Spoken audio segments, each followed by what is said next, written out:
A presidente Dilma Rousseff tem 15 dias para sancionar ou vetar a lei da palmada aprovada pelo Congresso Nacional. Os críticos alegam que o Estado não deve interferir na educação familiar. Mas, afinal, o que muda com a legislação?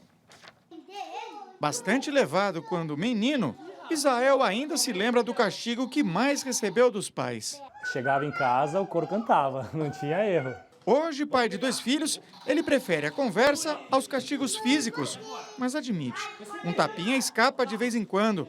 Agora, com a lei da palmada, fica a dúvida. Pelo que eu entendo deu uma palmada, você pode sofrer punições com relação a isso.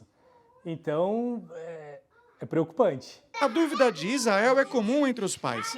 A lei da palmada define como castigo físico qualquer ação disciplinar aplicada com o uso da força que resulte em sofrimento ou lesão à criança ou ao adolescente. Sem ser específico, o texto deixa a critério dos conselhos tutelares e da Justiça decidir quem deve ser punido. A lei vai depender do bom senso para ser aplicada. Na prática é que a gente vai tentar descobrir o que vai ser o castigo, o que é essa lesão, o que é o sofrimento para a criança. A maioria das punições previstas na lei não é severa. Os pais denunciados podem ser encaminhados para programas de proteção à família, onde irão receber aconselhamentos de psicólogos e psiquiatras. Em alguns casos, a criança também deverá passar por tratamento especializado. O texto prevê ainda uma advertência, mas não especifica como seria. A lei obriga médicos e assistentes sociais a denunciar às autoridades os casos de agressões. Quem descumprir está sujeito a multa que varia de 3 a 20 salários mínimos. O texto aprofunda mecanismos já previstos no Estatuto da Criança e do Adolescente e no Código Civil e reforça a ideia de que os pais não precisam usar a violência para conquistar respeito e impor limites. A partir de agora, os pais vão pensar um pouco mais. E o ideal é isso. Há outros meios antes da palmada. As principais mudanças implementadas pela lei estão justamente naqueles pontos que são considerados menos polêmicos. Ela prevê a promoção de campanhas educativas, a mediação de conflitos e a capacitação de profissionais da saúde e da educação para a prevenção da violência doméstica. Trabalhar a prevenção desde pré-natal, no trato com a criança, na responsabilidade da criança, no cuidado da criança. E isso me parece mais eficaz do que a punição dos pais. Etevaldo Siqueira, boa noite. Você acha que o Estado está interferindo na educação dos filhos? Está de uma maneira intolerável do ponto de vista da democracia. Democracia na qual eu acredito em que o Estado não tem que dizer o que eu penso, o que eu faço, o que é ético, o que não é ético. Isso é uma questão muito mais profunda, através da educação, sim, através de um debate muito mais amplo, sim, mas não através de uma lei coercitiva e ainda prometendo castigos. O Estado, ele invade a área privada de uma maneira que eu considero totalmente abusiva. Isso só na cabeça dos políticos que não têm mais o que fazer, que têm 1000 problemas. Por que não pensam na qualidade da educação do país? Por que não pensam em valorizar o professor, em primeiro lugar, né? Antes de entrar na vida de cada família? Pondé, Tiago da Hora aqui pelo Twitter. Que ironia, uma lei para proteger as crianças tem o nome de uma criança que não teve a ajuda do Conselho Tutelar. Eu acho essa observação maravilhosa, porque, inclusive, ela remete ao ridículo da lei, ao, inclusive, usar o nome desse menino, dessa história infeliz, que, na realidade, foi assassinado pelos pais. Você vê o tamanho do absurdo dessas pessoas que vão para o Estado e começam a querer se meter no meio da vida dos outros. Quem disse que eu tenho que confiar, a priori, em gente que é assistente social? Quem disse que eu confio nessa pessoa? Quem disse que eu tenho que confiar na formação dela? Quem disse que ela entende melhor de educar filhos do que pais e mães? Eu acho que essa lei é o típico caso do que se chama fascismo do bem, como ironia.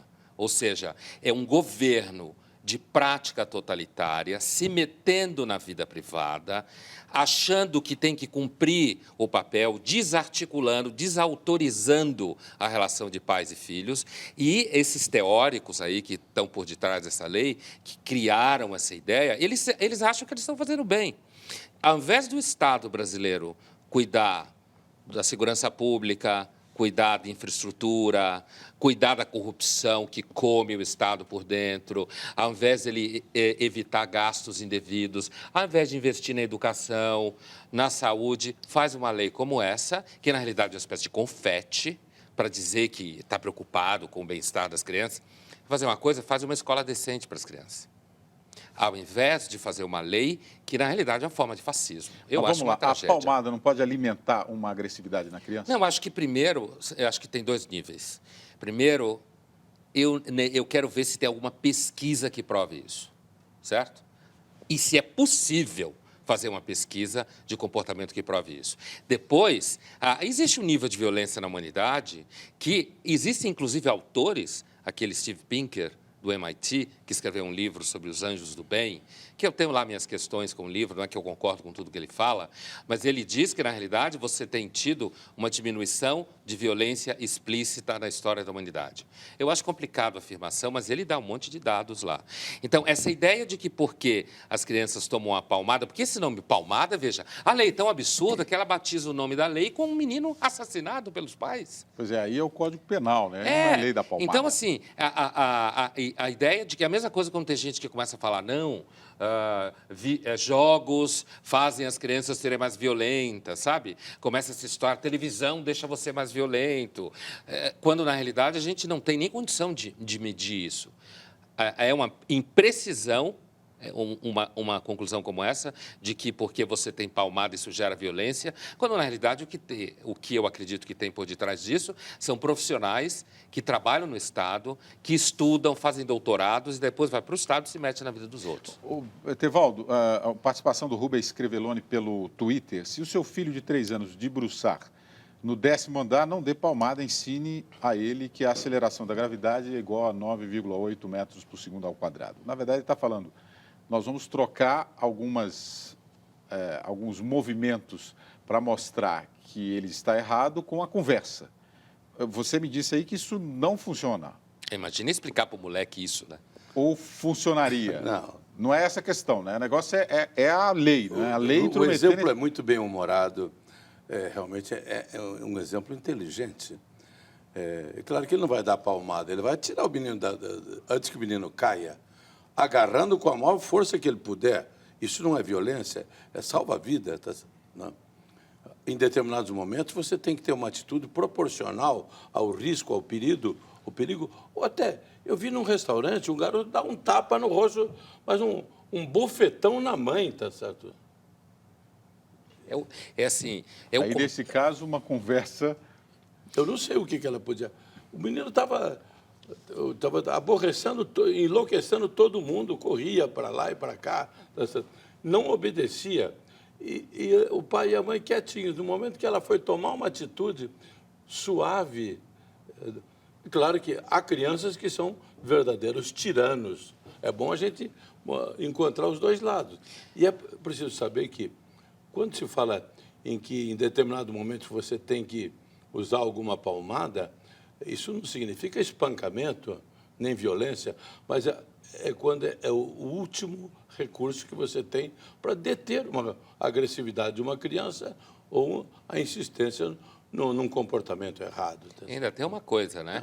A lei vai transformar, sei lá, médicos, psicólogos, assistente social, psiquiatra, enfermeiro, enfermeiras, numa obrigação de denunciar as pessoas. Quer dizer, aí você percebe a vocação fascista da lei, porque ela estimula o denuncismo.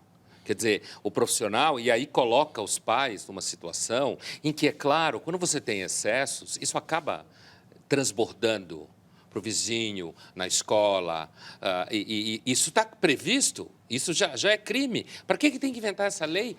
Tem que inventar, sabe por quê? Porque o Estado, ele baba de desejo de invadir a vida privada. Então, na verdade, não é que criança não deve se bater. problema Claro que não. é a lei, né? Claro. O problema é criar uma lei para isso. O Exatamente. Gabriel Rodrigues, pelo Facebook, as crianças são extremamente vulneráveis, não podem revidar nem denunciar seus algozes. Agredir tal criatura indefesa é a maior expressão de covardia de uma pessoa. Esse é o típico comentário teórico. É claro que isso é verdade, mas isso no dia a dia não funciona assim. A maior parte dos pais não espanca os filhos. Quer dizer, esse é o tipo da visão excessivamente teórica que você olha de cima e diz, olha, os pais estão espancando os filhos. A gente tem um processo nas últimas décadas de desarticulação, desautorização e destruição sistemática da relação entre pais e filhos. E depois as pessoas começam a dizer, não, porque não tem valores, porque ninguém respeita ninguém, porque não sei o quê, quando você destrói a base básica de como se socializam as pessoas. O Estado quer destruir a relação moral familiar, impondo uma relação jurídica. Isso é fascismo.